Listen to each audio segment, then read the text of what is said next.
सभी को जय मसीह की। आज हम पवित्र शास्त्र बाइबल में से उन 7 बातों के बारे में जानेंगे जिनसे परमेश्वर प्रसन्न होते हैं। पवित्र शास्त्र कहता है, जानने का प्रयत्न करो कि परमेश्वर को क्या भाता है। इफिसियों 5:10 में लिखा है। तो हम कैसे जानें कि हमारे परमेश्वर को क्या भाता है या उसे क्या बातें प्रसन्न करती हैं। पवित्र शास्त्र ही वह खिड़की है जिसमें से हम परमेश्वर के दिल में झांक सकते हैं। आइए कुछ पदों से जानें हमारे सर्वशक्तिमान स्वर्गीय पिता परमेश्वर को क्या प्रसन्न करता है। पहला, विश्वास। बिना विश्वास परमेश्वर को प्रसन्न करना अनहोना है। जो बातें परमेश्वर को प्रसन्न करती हैं उनमें सबसे पहले नंबर में आती है वो है विश्वास। बिना विश्वास परमेश्वर को प्रसन्न करना असंभव है। बाइबल की उत्पत्ति की पुस्तक में हम एक ऐसे पुरुष के विषय में पाते हैं जो विश्वास का पुरुष था, जिसे स्वयं परमेश्वर ने अपना मित्र कहकर पुकारा। हाँ, आपने सही पहचाना, उसका नाम अब्राहम था। अब्राहम ने परमेश्वर पर इतना अधिक विश्वास किया कि अपने पुत्र इसहाक को, जो उसके अति बुजुर्ग अवस्था में परमेश्वर की आशीष से ही प्राप्त हुआ था, उस प्रिय बालक को परमेश्वर की आज्ञा से बलिदान करने तक को तैयार हो गया। उसे इतना विश्वास था कि यदि परमेश्वर ने इसे बलिदान करने को कहा है तो वह इसे मरे हुओं में से फिर से जीवित भी कर देगा। और परमेश्वर ने प्रसन्न होकर उसे अपने बेटे को बलिदान करने से रोक लिया और उसे विश्वासियों का पिता का खिताब दिया। दूसरा, प्रभु यीशु जैसा स्वभाव एवं चरित्र। परमेश्वर ने कहा, देखो यह मेरा प्रिय पुत्र है जिससे मैं अत्यंत प्रसन्न हूँ। मत्ती 3:17। परमेश्वर हमारे अंदर यीशु का स्वभाव को देखना चाहते हैं। पवित्र शास्त्र हमें आदेश देता है कि हमारा स्वभाव यीशु के समान हो। यदि यीशु का स्वभाव हमारे अंदर है तो विपरीत परिस्थिति में भी परमेश्वर हमें अपने अनुग्रह से भरेगा। उत्पत्ति की पुस्तक में हम एक और उदाहरण यूसुफ को पाते हैं, जो प्रभु यीशु के जैसे स्वभाव का था। उसके भाइयों ने ही उसे नफरत करके उसे मार डालना चाहा और उसके कपड़े उतार कर उसे व्यापारियों के हाथों बेच दिया। उस पर दूसरे देश में झूठे आरोप लगाए गए, उसे जेल जाना पड़ा, गुलामी सहना पड़ा, लेकिन उसके अंदर यीशु मसीह के जैसा क्षमा का स्वभाव था। एक दिन परमेश्वर ने उसे उसका प्रतिफल के रूप में उसी मिस्र देश में प्रधानमंत्री बनाकर आशीषित किया। उस समय भी उसने अपने भाइयों या अपने सताने वालों से बदला नहीं लिया, बल्कि उन्हें माफ करके गले लगाया। तीसरा, धर्म के काम। क्योंकि यहोवा धर्मी है, वह धर्म ही के कामों से प्रसन्न रहता है। भजन संहिता 11:7। बाइबल ऐसे लोगों के उदाहरण से भरी हुई है जिन्होंने भले भले काम किया। जिनमें से एक उदाहरण हम प्रेरितों के काम की पुस्तक के 9वें अध्याय में पाते हैं। याफा नामक नगर में प्रभु का दास पतरस सेवा कर रहा था। वहाँ एक स्त्री थी जिसका नाम तबीता अर्थात दोरकास था। वह एक विश्वासी स्त्री थी। वह भले भले काम किया करती और दान भी दिया करती थी, परंतु किसी बीमारी में उसकी मृत्यु हो गई और परमेश्वर ने उसके धर्म के कामों का प्रतिफल के रूप में अपने दास पतरस को भेजकर उसे प्रार्थना के द्वारा जीवित करवा दिया। और यह चर्चा पूरे नगर में फैल गई और इस घटना को पवित्र आत्मा ने बाइबल में लिखवाया। परमेश्वर को हमारे धर्म के कार्य प्रसन्न करते हैं। चौथा, परमेश्वर का भय मानना। यहोवा अपने डरवैयों ही से प्रसन्न होता है। भजन संहिता 147:11। परमेश्वर को एक और बात प्रसन्न करती है, वो है उसका भय मानना या उसका आदर करना। जो मनुष्य परमेश्वर का भी भय मानता है, परमेश्वर उसे बुद्धि से और अपने ज्ञान से भी भरता है। परमेश्वर का भय मानना बुद्धि का आरंभ है। मनुष्य का भय मानना फंदा है।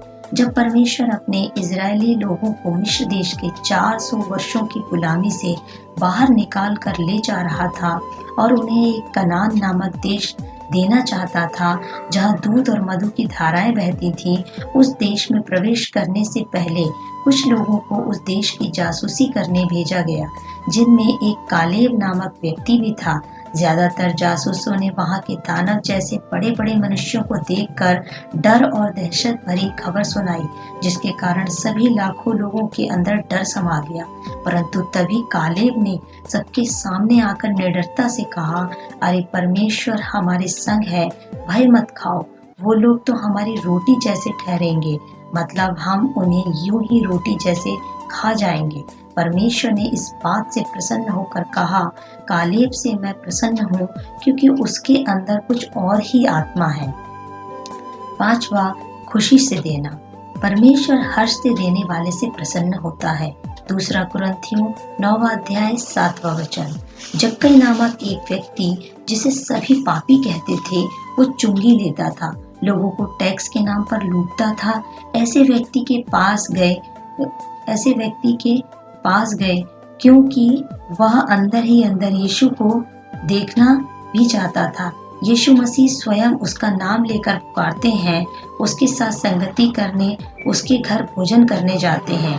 जैसे ही प्रभु यीशु के पावन पैर उसके घर पर पड़ते हैं, उसका मन बदल जाता है, वह पश्चाताप करने लगता है, सच्चा पश्चाताप। मारे खुशी के वह कहता है, प्रभु आज मैं अपना मन फिराता हूँ, मुझे क्षमा करो, मैं अपनी आधी संपत्ति कंगालों को बांट दूंगा। यदि किसी गरीब कंगाल का पैसा लूटा है, उसे 4 गुना वापस लौटा दूंगा। वह हर्ष से दे रहा था। प्रभु ने सबके सामने कहा, आज इसके घर में उद्धार आया है, यह अब्राहम का पुत्र बन गया।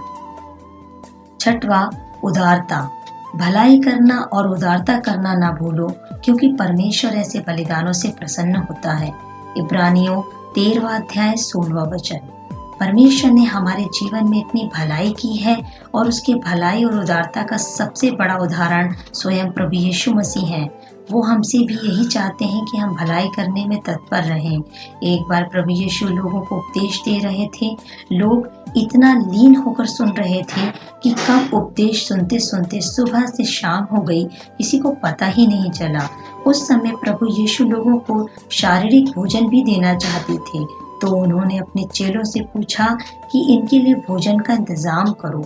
चेले लोगों की संख्या देखकर आश्चर्य में पड़ गए और कहने लगे, प्रभु इतनी बड़ी संख्या में हम कैसे खिला पाएंगे? परंतु प्रभु स्वयं जानते थे कि क्या करेंगे। जब सभी एक दूसरे का मुंह देख रहे थे, उसी समय एक नन्हा बालक अपना टिफिन बॉक्स लेकर आया, जिसमें उसकी माँ ने 5 रोटी और 2 मछली उसके लिए दी थी। प्रभु यीशु ने उस बालक के उस उदारता को सराहा और उस भोजन को ऐसा आशीषित किया कि सभी हजारों लोग खाकर संतुष्ट हुए और तो और 12 टोकरे भर कर बच भी गए। 7वां, पापी का मन फिरा। परमेश्वर कहते हैं, मेरे जीवन की सौगंध, मैं दुष्ट के मरने से कभी भी प्रसन्न नहीं होता, परंतु इससे कि दुष्ट अपने मार्ग से फिर कर जीवित रहे। यह हिजकील 33 अध्याय 11वां वचन। एक पापी जब अपना मन फिराता है तो स्वर्ग में आनंद मनाया जाता है। परमेश्वर किसी भी पापी के नाश होने से प्रसन्न नहीं होते, बल्कि उस पापी के परिवर्तन से प्रसन्न होते हैं। ऐसा ही एक व्यक्ति था जो प्रभु के लोगों को सताया करता था। उसके पाप और क्रूरता अपने चरम सीमा पर थे। उसने बहुतों को मौत के घाट उतारा था, यहाँ तक कि मसीही लोग उसके नाम से कांपते थे। उसका नाम शाऊल था। एक बार वह दमिश्क के मार्ग में प्रभु यीशु के लोगों को सताने ही जा रहा था, तभी प्रभु ने उसे पकड़ लिया और उसे स्वर्ग से आवाज दी। उस आवाज में इतनी सामर्थ्य थी कि वह घोड़े पर से गिर गया। उसने सुना, शाऊल शाऊल, तू मुझे क्यों सताता है? शाऊल समझ चुका था कि वह यदि प्रभु के लोगों को सताता है तो इसका मतलब वह प्रभु यीशु को सताता है। और उसी दिन उसका जीवन बदल गया। वह परिवर्तित होकर एक महान संत पौलुस बन गया, जिसने पवित्र शास्त्र में अनेकों पुस्तकों को लिखा और अनेकों कलीसियाओं का संस्थापक बना। आइए इस वर्ष वो करने का प्रयत्न करें जो हमारे प्रभु परमेश्वर को भाता है। परमेश्वर इन वचनों के द्वारा आप सभी को आशीष दें।